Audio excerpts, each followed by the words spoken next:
Ma'am 2 और 3 तारीख को जो आप लोग का प्रदर्शन है, किन मामलों को लेकर और क्या मुद्दा है? देखिए,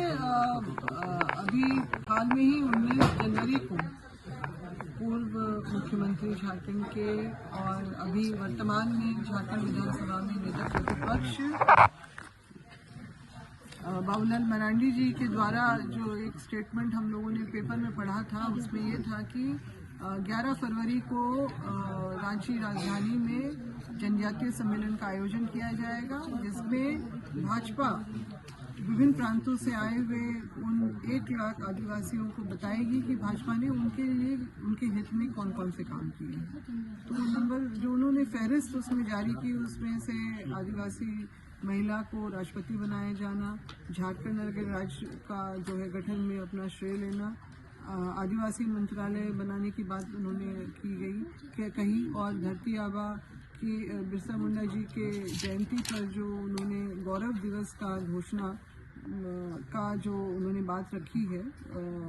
और साथ ही साथ नरेंद्र मोदी जी के मंत्रिमंडल में 8 जो आदिवासियों का शामिल होना, और इसके अलावा और भी बातें हैं, मगर मुख्य बातें यही हैं, और ये उनको बताएंगे कि किस तरह से भाजपा ने लगातार आदिवासियों के लिए काम किया। मैम डिलिस्टिंग को लेकर लगातार बातें उठ रही हैं। नहीं, इसका मैं आगे में कंटिन्यू करना चाहूँगी कि जो भी ये सारी बातें इन्होंने कही हैं, वो इस बात से कोई सरोकार नहीं है उसका कि जहाँ ये आदिवासियों के हित की बात करते हैं, वहीं पर इन्होंने आदिवासियों की जो पहचान और अस्तित्व को मिटाने का भी काम किया। वो इस तरह से कि 2011 तक जो हमारे पास कोड था, अन्य या अदर्स जो हम लोग देखते आए हैं अपने अलग अलग फॉर्मेट में, तो उसको हटा दिया गया, ये कहते हुए कि सरना सनातनी एक है, आदिवासी हिंदू ही है, तो उसको अलग से कॉलम कोड किया। ये मुख्य बातें हैं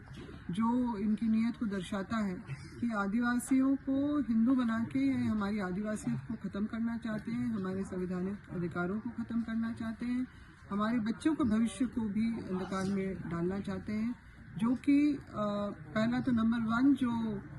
इन्होंने 1994 में आरएसएस के हेडक्वार्टर में ये एजेंडा बना था कि आदिवासियत को ख़त्म करना, संपूर्ण हिंदू राष्ट्र बनाना। तो 2014 के बाद से इन्होंने इस पर काम करना शुरू कर दिया, और हमारे तो आदिवासियों का बाकियों के साथ तो मतलब मारपीट की गई, मॉब लिंचिंग हुआ, ये सारा कुछ हुआ, चर्च पे हमले हुए, मगर आदिवासियों का गला बड़े तरीके से सलीके से इन्होंने काटा हमारा कॉलम कोड हटा के, जो हमारा जो इस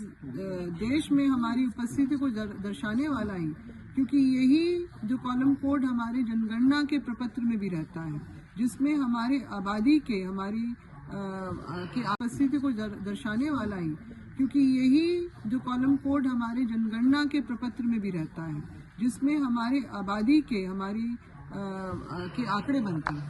तो वो जब अब खत्म हो गया, यानी आदिवासी की जो पहचान खत्म हो गई, हमारा एग्जिस्टेंस इस देश में खत्म हो गया,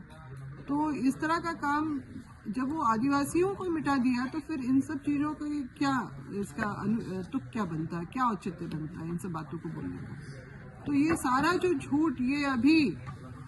चुनाव से पहले जो ये सम्मेलन करके ये वोट हासिल आदिवासियों का करना चाह रहे हैं, तो हम आदिवासियों को बताना चाहते हैं कि इन्होंने असल में हम लोगों को डिलिस्ट कर दिया है ऑलरेडी, और फिर ये दूसरी तरफ हमारा ध्यान भटकाने के लिए कह रहे हैं कि ईसाई जो आदिवासी हैं, जो आदिवासी ईसाई बन गए हैं, वो हमारा अधिकार लिए चले जा रहे हैं, मगर तो इन्होंने हमारा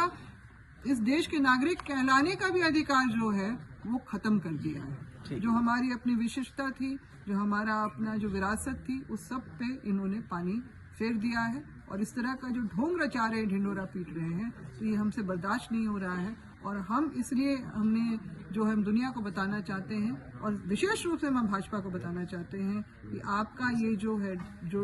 ढकोसला है, ये जो सारा जो आपने काम किया है, वो हम लोग बर्दाश्त नहीं करेंगे, और आपकी पोल हम लोग खोल के